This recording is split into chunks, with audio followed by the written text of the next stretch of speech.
My name's Anne Osborne. I've been on a fruitarian diet for 26 years, and today I'm going to be talking about foraging. And I think foraging is a really fun and a really important part of the fruit diet. So first of all, I'm going to look at why foraging is important on a purely nutritional or physiological level. And the reason that I think foraging is really important is because of the state of most of our current commercially grown fruit. As most of you will probably have experienced, it can be challenging to get good quality fruit that tastes exceptional and then it's properly ripe. Another big factor is the soil. Unfortunately, what's happening with the soil is that it's being continually degraded. So things are being taken out of the soil and not being put back. And in any kind of relationship, if things are being taken out and not putting back, then we're going to get an issue. And that's what's happening with our soils.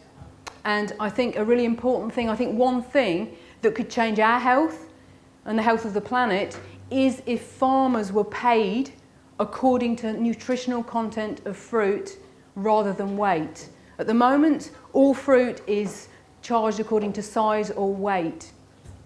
And what does that do? That means farmers want to grow big fruits, but they don't want to necessarily grow fruits that are full of nutrients, and that's what we need. When we rely on fruit for the vast majority of our micronutrients, and micronutrients are vitamins, minerals, antioxidants, then it becomes very important that we get good quality produce.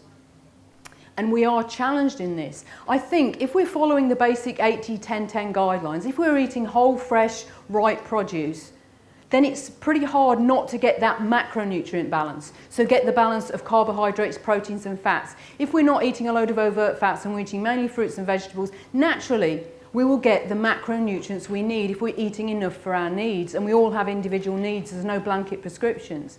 But micronutrients are not determined on, sort of that kind of balance. They're determined on the quality of the produce, the soil and the ripeness.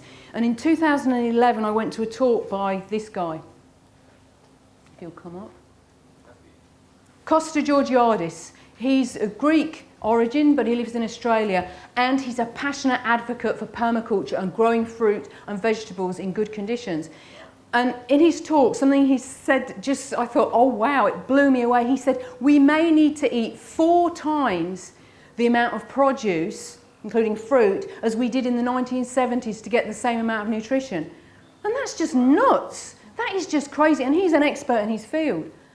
I just thought, so that means that the soil has 1/4 of the nutrients in, because that's where the nutrition comes from, the soil. And it's a very complex thing. The soil is like a microcosm. It's a whole world. It's a whole world of exciting things going on in that soil.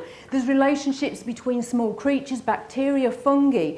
And when we just eat fruit that's grown with putting artificial fertilizers on, which contain calcium, potassium and sodium, and that just bulks the fruit up. It's like fruit on steroids. It might look big, it might look juicy, but its micronutrient content, the vitamins and minerals, are not what we need to thrive. So from a purely physiological or purely dietary point of view, foraging can be great. And why? Because foraged fruits are high in micronutrients. Foraged fruits can be picked ripe, and they tend to grow wild, which means they have to be very strong to survive. And they're very high in vitamins and minerals. So some fruits that can be foraged at the moment, I would really recommend everyone in the UK to go blackberry picking. Make sure you don't go right near a road, or if you're going in a park, pick above that high, otherwise you might get dogs having, sort of put their scent on the blackberries. But blackberries are a superfood. In tests done, they contain the highest amounts of antioxidants and nutrients. They're also very good in calcium. And calcium is an important nutrient in this diet, an important nutrient for everybody, and especially for vegans. So, if we can access these fruits, it can add. It's not going to, unless you live right next door to a tropical fruit forest, you're not going to get the vast majority of your macronutrients from foraging. But the micronutrients, we can really enhance the supermarket food we buy, or the not quite ripe fruit we buy, or the fruit that's not been grown in really good soil, by adding foraged foods. So I think it's a really important part of this diet, and it's fun as well. It's not just something that we do because it's good for our sort of nutritional content. But the reason why I think foraging is such fun is because we are foragers by nature. If you went back a few thousand years to when we were living in the jungles or the forests, There's no Orkos. You can't go to Orkos and order your organic durian. You can't sort of go to the market and pick up, you know, some nice peaches. You would have to forage and you'd have to find all your fruit. And so from that point of view, it's in us. So foraging is not just physiologically valuable, it's valuable, I think, on an emotional and a spiritual level because it fulfills a deep need in us.